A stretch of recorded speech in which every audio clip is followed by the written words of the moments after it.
Padma art and ಡಿಶಸ್ಗೆ ನಿಮಗೆಲ್ಲ ಸ್ವಾಗತ. ನಾನು ನಿಮ್ಮ ಅನ್ನಪೂರ್ಣ ಜಗದೀಶ್.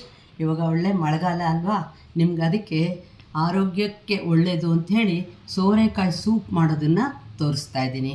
ತುಂಬಾ ಇಷ್ಟ ಆಗುತ್ತೆ ನೋಡಿ, ಎಲ್ಲರಿಗೂ ಮಾಡೋದು ತುಂಬ ಸುಲಭ. ನೋಡಿ, ಸೋರೆಕಾಯಿನ ನಾನು ಅರ್ಧ ಸೋರೆಕಾಯಿನ ನಾನು ತುರಿದಿಟ್ಕೊಂಡಿದ್ದೀನಿ. ಒಂಚೂರು ಪುದೀನ ಎಲೆಗಳಿಟ್ಕೊಂಡಿದ್ದೀನಿ, ಒಂದೆರಡು ಪೀಸು ಬೆಳ್ಳುಳ್ಳಿ ಮತ್ತು ಒಂಚೂರು ಈರುಳ್ಳಿ, ಒಂದು ಹಸಿಮೆಣಸಿನ್ಕಾಯಿ, ಕರಿಬೇವಿನ ಸೊಪ್ಪು, ಅರಿಶಿನ, ಉಪ್ಪು, ಮೆಣಸು ಪುಡಿ ಮತ್ತು ಒಂದು ಅರ್ಧ ಸ್ಪೂನು ಕಾರ್ನ್ ಫ್ಲೋರು. ಇಷ್ಟು ಸಾಮಗ್ರಿ ಇದ್ದರೆ ನೀವು ಆರಾಮಾಗಿ ಸೂಪ್ನ ರೆಡಿ ಮಾಡ್ಕೋಬೋದು. ನಿಮ್ಗೆ ಯಾವುದು ಬೇಡ ಅದನ್ನು ನೀವು ಸ್ಕಿಪ್ ಮಾಡಿ. ಕೆಲವರು ಬೆಳ್ಳುಳ್ಳಿ ಬೇಡ, ಈರುಳ್ಳಿ ಬೇಡ ಅಂದರೆ ಅದನ್ನು ನೀವು ಸ್ಕಿಪ್ ಮಾಡ್ಕೋಬೋದು. ಈ ಥರ ಒಂದು ಬಾಣಲಿಯಲ್ಲಿ ನೀವು ಸ್ವಲ್ಪ ನೀರು ಹಾಕಿಬಿಟ್ಟು ಅದನ್ನು ಚೆನ್ನಾಗಿ ಮರಳಿಸ್ಬೇಕು.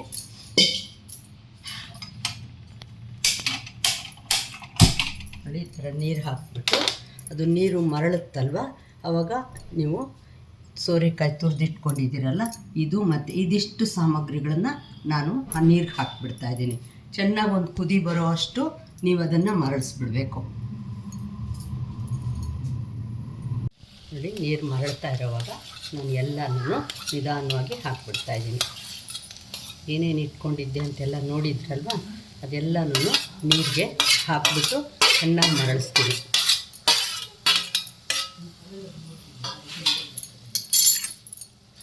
ಇದು ನಿಮ್ಗೆ ಗೊತ್ತಾಗುತ್ತೆ, ಅದು ಮರಳಿಬಿಟ್ಟು ಬೇಯ್ತಾ ಇದೆ ಅನ್ನೋದು ಗೊತ್ತಾಗುತ್ತೆ. ಅಲ್ಲಿವರೆಗೂ ಕೂಡ ನೀವು ಇದನ್ನು ಚೆನ್ನಾಗೇ ಬೇಯಿಸಬೇಕು.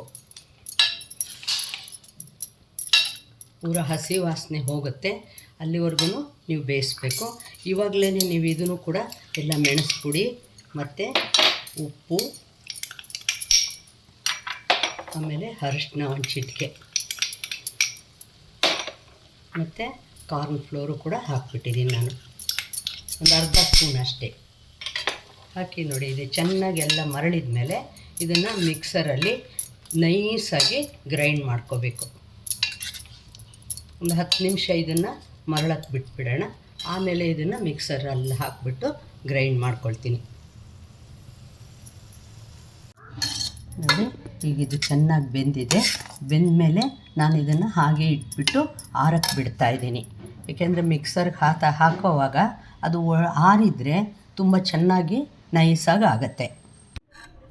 ನೋಡಿ, ಈ ಥರ ನಾನು ಮಿಕ್ಸರ್ಗೆ ಹಾಕಿಬಿಟ್ಟು ಅದಕ್ಕೆ ಎಷ್ಟು ಬೇಕೋ ಅಷ್ಟು ನೀರು ಬೆರೆಸಿದ್ದೀನಿ. ನಿಮಗೆ ನೀರಾಗಿ ಬೇಕಾ, ಸ್ವಲ್ಪ ಗಟ್ಟಿಯಾಗಿ ಬೇಕಾ, ಅದನ್ನು ನೀವೇ ನಿರ್ಧಾರ ಮಾಡ್ಕೊಳ್ಬೋದು. ನಾನು ಮಾತ್ರ ಸ್ವಲ್ಪ ನೀರಾಗಿ ಮಾಡಿದ್ದೀನಿ, ಯಾಕೆಂದರೆ ಕುಡಿಯೋಕ್ಕೆ ಚೆನ್ನಾಗಿರುತ್ತೆ ಅಂತ ಹೇಳಿಬಿಟ್ಟು. ಇದನ್ನು ಮತ್ತೆ ಒಂದು ಸಲ ಚೆನ್ನಾಗೇ ಕುದಿಸ್ಬಿಟ್ಟು ಮತ್ತು ನಿಂಬೆಹಣ್ಣು ಇಟ್ಕೊಂಡಿರ್ತೀನಿ, ಒಂದು ನಿಂಬೆ ರಸನ ಅದಕ್ಕೆ ಅದರ ರಸ ಹಾಕಿಬಿಟ್ಟು, ಮತ್ತು ನಾನು ಡೈಲಿ ಮನೆಯಲ್ಲೇ ಬೆಣ್ಣೆ ತೆಗೆದಿಟ್ಕೊಳ್ತೀನಿ. ಆ ಬೆಣ್ಣೆನ ಕುದೀತಾ ಇರೋವಾಗ ಒಂದು ಸ್ಪೂನ್ನಷ್ಟು ಹಾಕ್ತೀನಿ.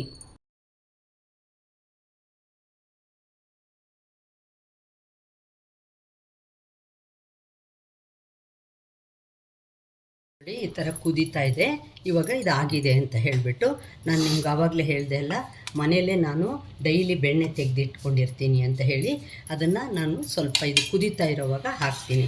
ಇದೊಂಥರ ತುಂಬ ಫ್ರ್ಯಾಗ್ರೆನ್ಸು ಚೆನ್ನಾಗಿರುತ್ತೆ. ತುಪ್ಪಕ್ಕಿಂತ ಬೆಣ್ಣೆ ಹಾಕಿದರೆ ಭಾಳ ಚೆನ್ನಾಗಿರುತ್ತೆ. ಒಂದು ನಿಂಬೆಹಣ್ಣು ಇಟ್ಕೊಂಡಿದ್ನಲ್ಲ, ಅದನ್ನು ರಸ ಹಾಕ್ಬಿಟ್ಟಿದ್ದೀನಿ ಇದಕ್ಕೆ.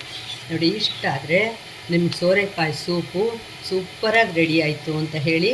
ಸಂಜೆ ಹೊತ್ತಲ್ವ, ಮಳೆ ಬೇರೆ ಬರ್ತಾ ಇದೆ, ಬಂದವ್ರಿಗೆ ಇದು ಕೊಟ್ಟರೆ ಎಷ್ಟು ಖುಷಿ ಆಗುತ್ತೆ ಗೊತ್ತಾ.